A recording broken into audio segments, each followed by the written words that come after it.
We don't know how to love. You know how to love by feeling the love, not by learning. If certain type of people never showed you love before, you don't know how to love them neither. In China, not only school and parents prohibit teenagers to fall in love with each other, they discourage any cross-gender interaction. For reasons I mentioned in the last video, grade over anything. Both parents and school don't want to see you get distracted. And of course, there's other conservative moral factors, but anyway, when we're finally free to date somebody, we're super excited. Meanwhile, we're also very scared of it. Because for the past 20 years, we couldn't gather enough information from the opposite species to give us confidence to confront them without being weird. As for boys, all we learn about females are from porn. As for girls, all they learn about males are from soap opera. It's indeed an exaggeration, but you get my point. We don't get to know each other as real person, but only build our image based on act, from a third-person perspective. And the love those actors show to each other are not directly, personally toward us. We never feel it. In order to fulfill our curiosity or settle our raging hormones, we take reference from the stupid shit we saw on TV. We show our love blindly despite the other person's need, and we expecting something specific despite what they like to offer. So we're always disappointed. We're always jealous of other people. We don't appreciate the love we have. It's like you never know who your dad is, you always want to be loved by a father figure. When you see your uncle showing love to your cousin, it's not gonna help, cause you're not the receiver, you don't feel it.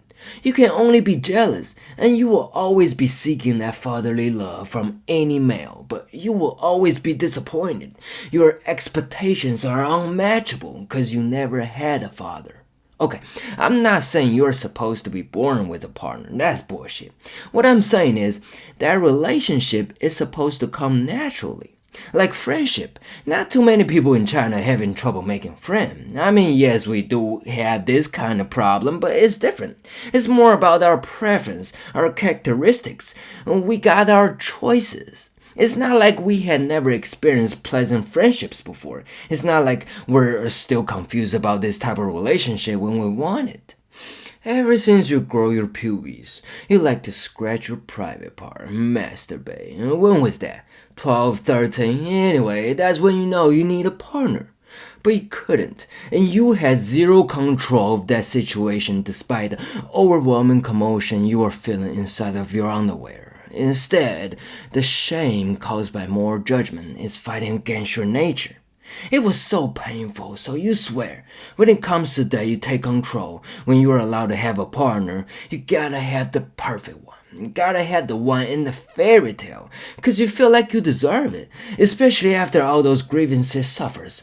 And that's how we build our obsession. So, there's gonna be a lot of heartbreaks, and we become even more vulnerable after each relationship failure.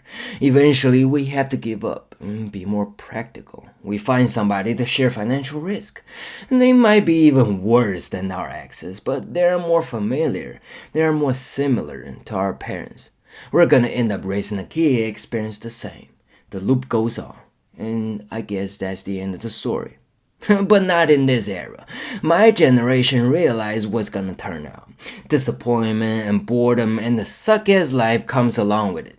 So we cut this shit in the first place. We procrastinate finding a partner. We procrastinate getting married. We procrastinate having kids. Because we're afraid we're gonna turn out to become our parents.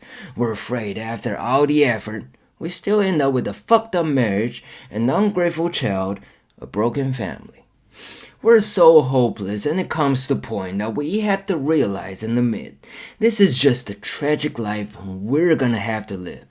We know that we don't know how to love our loved ones, not to mention how to love our kids, so before we have any, how about we just don't have them? It's like, I don't want you to suffer with me. I don't want to bring you to this fucked up world. I love you so much, so I like you to keep more distance with a fucked up person like me. That's like being responsible in the best possible way.